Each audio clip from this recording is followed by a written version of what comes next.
આ તમારે કામ હોય ને ભાઈ તો જ તમે ફોન કર્યો હોય. બોલો શું કામ પડ્યું? આપણે તમે સાંભળો તો ખરા, ડાયરેક્ટ ઉપાડી જ લ્યો છો યાર. હા બોલો હવે. હવે હું આમાં બોલે, હું બોલવાનું હતું એ ભૂલી ગયો. હા તો જલ્દી યાદ કરો ને. બોલો. હું યાદ કરો, તમે સીધા જ બંદૂક તાકી દીધી તો મને હું કહેવાનું હતું એ ભૂલી ગયો. બોલો. એટલે અત્યારે ચૂંટણીનું કામ ચાલુ છે, મારે જવાનું છે ને, જલ્દી બોલો.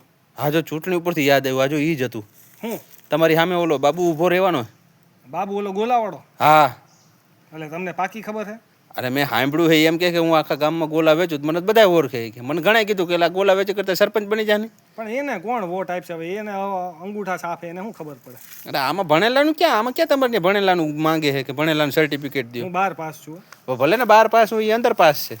હા હા. હા તો કાંઈ વાંધો નહીં. તમને પાકી ખબર હોય ને તો તમને 100 રૂપિયા મળી જાય. અરે હું આ પૈસા નથી જોતા સરપંચ, તમે સમજો. તમે આપણું એક કામ કરવાનું છે. હા હવે લાઈનમાં આવ્યા, હવે બોલો. હા ખબર પડી, કામ પડે ને તો જ કરો. બોલો બોલો. એમાં એવું છે, પંચાયતમાં ઓલા છોકરા રાખવાના ખબર, કોન્ટ્રાક્ટ બેઝ ઉપર. હા તો મારા છોકરાનું કંઈક ગોઠવી દેજો ને એમાં.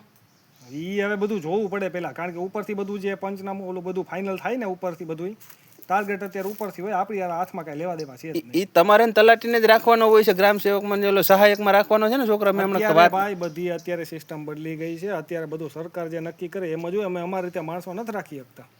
હા સારું, હાલો તો હું કાંઈક બાબુ હારે વાત કરીને ગોઠવી લઈશ. કેટલા વાગે આવો તમે? સાંજે આવું.